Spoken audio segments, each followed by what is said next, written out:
जय शिवराय मित्रांनो, आज मी एका सुंदर किल्ल्यावर जातोय जो ऐतिहासिक दृष्टीने खूप महत्त्वाचा आहे. छत्रपती शिवरायांना या किल्ल्याने खूप मदत केलेली. मी जातोय त्या किल्ल्याचं नाव आहे मानगड. याचे जे अंतर आहे ते जवळपास 150 किलोमीटर आहे मुंबईपासून, तर पुण्यापासून जवळपास 111 किलोमीटर. आणि इथे येण्यासाठी आपल्याला मुंबई गोवा हायवेचा वापर करावा लागतो. मुंबई गोवा हायवेपासून मानगड किल्ल्याकडे येताच आपल्याला सर्वप्रथम दिसतं ते बोरवाडी गाव. बोरवाडी गावापासून जवळच मशिदवाडी, आणि मशिदवाडी ज्याला निजामपूर देखील म्हणतात, त्याच्या समोरच आपल्याला दिसून येतो तो मानगडचा किल्ला.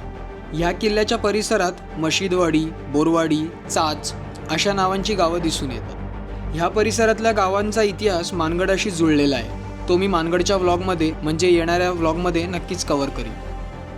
मी सर्वप्रथम मानगड किल्ल्याचा व्लॉग बनवण्यासाठी मुंबईवरून इथपर्यंत आलेलो, पण इथे येताच अशा काही ऐतिहासिक गोष्टी मला आढळल्या, त्यामुळे हा व्लॉग मी 2 भागांमध्ये बनवतोय.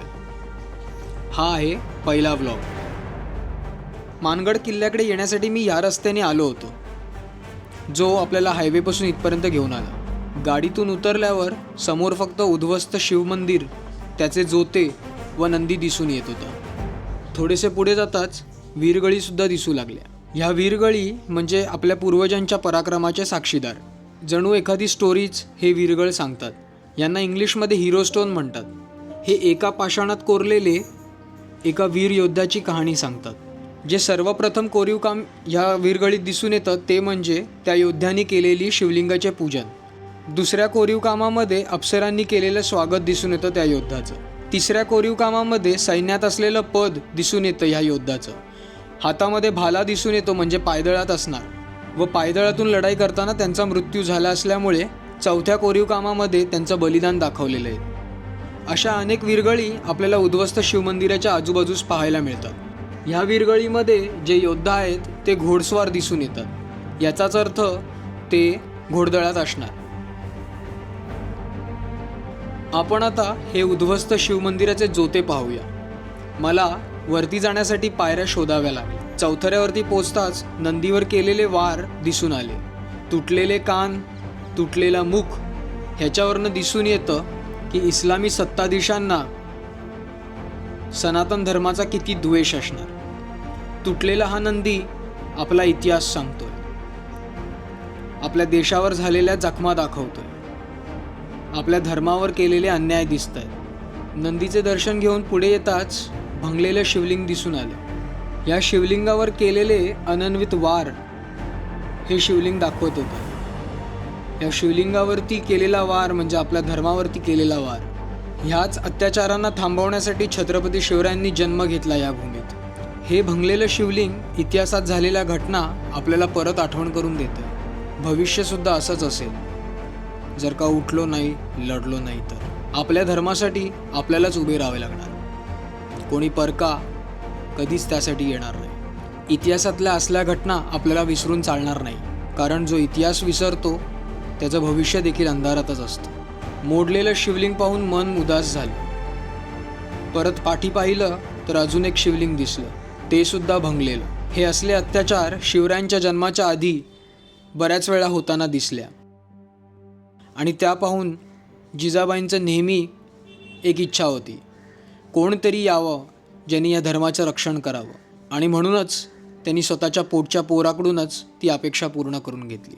शिवरायांचा जन्म झाला आणि असल्या घटनांना आळा बसला. धर्मस्थापनेसाठी, देशस्थापनेसाठी शिवरायांनी आपलं आयुष्य वेचलं, आणि त्यानंतर छत्रपती घराण्यांनी आपली पूर्ण पिढी, आपलं पूर्ण घराणं वेचलं. या महाराष्ट्रातल्या मावळ्यांनी आपलं आयुष्य वेचलं. आपल्या घराण्यांवर तुळशीपत्र सोडून स्वराज्याच्या कामासाठी लढू लागले. मंदिराचे चौथरे पाहून खाली उतरल्यावर अजून एक वीरगळ नजरेस पडली. हे अश्वारूढ योद्धा पायदळातले असणार किंवा मोठे सरदार. त्यांच्या हातामध्ये शस्त्र व ते स्वतः अश्वारूढ दिसून येतात. या उद्ध्वस्त झालेल्या मंदिराच्या समोर 2 वाटा फुटतात, एक उजवीकडे एक डावीकडे. उजवीकडे गेल्यावर आपल्याला बऱ्याचशा वीरगळी नजरेस पडतात, तर डावीकडे मानगडचा किल्ला. डावीकडे असलेला मानगडचा किल्ला या झाडांमधनं माझ्या नजरेस पडला. उजव्या बाजूस सर्वप्रथम आपल्याला पाहायला मिळते ते एक नवीन बांधलेले घर. या घराच्या जवळ बरेचसे अवशेष आपल्या नजरेस पडतात. थोडंसं पुढे जाताच एका रांगेत लावलेल्या त्या बऱ्याचशा विरगळी नजरेस पडल्या. या सर्व विरगळी 2 गोष्टी सांगतायत. सर्वप्रथम म्हणजे या विरगळी त्या लोकांच्याबद्दल आहेत ज्यांनी आपले बलिदान ह्या देश रक्षणासाठी, या स्वराज्याच्या रक्षणासाठी किंवा ह्या गावाच्या रक्षणासाठी केलेले असणार. हे सर्वात मोठे विरगळ मला इथे नजरेस पडले. यावर कोरलेल्या कोरीवकामात एक गोष्ट नजरेस आली, या योद्ध्यास पालखीचा मान असणार. दुसऱ्या कोरलेल्या चित्रामध्ये नजरेस पडते ते घोडेस्वार होते, म्हणजे नक्कीच हे मोठे सरदार असणार ज्यांनी पराक्रम गाजवलेला आहे. अशा बऱ्याचशा विरगळी आपल्याला आजूबाजूस नजरेस पडतात आणि सर्व विरगळी काही ना काहीतरी दर्शवतात. या विरगळींच्या बाजूला माझी नजर पडली ती एका फलकावर. या फलकावरती विरगळ कशी वाचावी व त्याचे अर्थ काय असतात त्याबद्दल बरीचशी माहिती इथे दिलेली आहे. या घराच्या समोर आपल्याला बऱ्याचशा विरगळी नजरेस पडतात आणि त्याच्याच समोर आपल्याला एकविरा मातेचे मंदिर देखील दिसून येते. इथे एकविरा मातेचं मुख कोरलेलं आहे एका पाषाणामध्ये आणि त्याची चेहऱ्याची ठेवण, नाक, होठ व डोळे या पाषाणात कोरलेले दिसून येतात. मगाशी पाहिलेल्या विरगळींना पूर्वजांच्या त्या बलिदानाला नमन करून एकविरा मातेचं दर्शन घेऊन आता आम्ही मार्गस्थ झालो मानगड किल्ल्याकडे. ही जी आजची परिस्थिती या मंदिराची दिसून येते, या विरगळींचा जो अर्थ आहे याच्यावरनं एवढे नक्की समजते की हिंदू धर्माला बरेचसे अडथळे जुन्या काळात होते. शिवरायांच्या काळात, शिवरायांच्या आधीच्या काळात किंवा शिवरायांच्या नंतर देखील. आणि त्यामुळे या मानगड किल्ल्याच्या आसपास बऱ्याचशा लढाया घडलेल्या आहेत ज्याच्यामध्ये आपल्या पूर्वजांनी बलिदान दिले आहे. हे मंदिर हबशींनी केलेले अत्याचार दाखवते.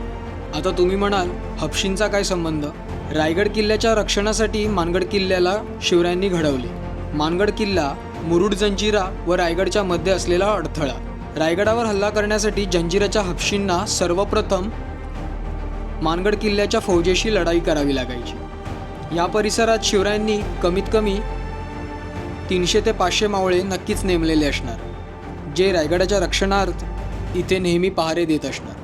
आणि बऱ्याच वेळा अशा छोट्या मोठ्या लढाया मराठ्यांमध्ये व जंजिराच्या सिद्धीमध्ये घडलेल्या दिसून येतात. या विरगळ त्या संदर्भात देखील असू शकतात. या मंदिरावर केलेले घाव, या मंदिरावर केलेले अत्याचार, या शिवलिंगाचे पाडलेले तुकडे, या मंदिराचे पाडलेले कळस फक्त एवढंच ओरडून ओरडून सांगतात या इस्लामी सत्ताधीशांनी हिंदू धर्मावर केलेले अत्याचार प्रचंड आहे. जेव्हा असे हल्ले व्हायचे त्यावेळीस फक्त ते लढायांपुरते आणि सैनिकांपुरते नसायचे. लढाया झाल्यानंतर त्या गावातल्या पोरीबाळी, आया बहिणी यांना उचलून घेऊन सिद्धी जंजिऱ्यावर घेऊन जायचे व त्यांचा व्यवहार करायचे, त्यांच्यावर बलात्कार करायचे. हा आहे आपला इतिहास. कधीच विसरू नका.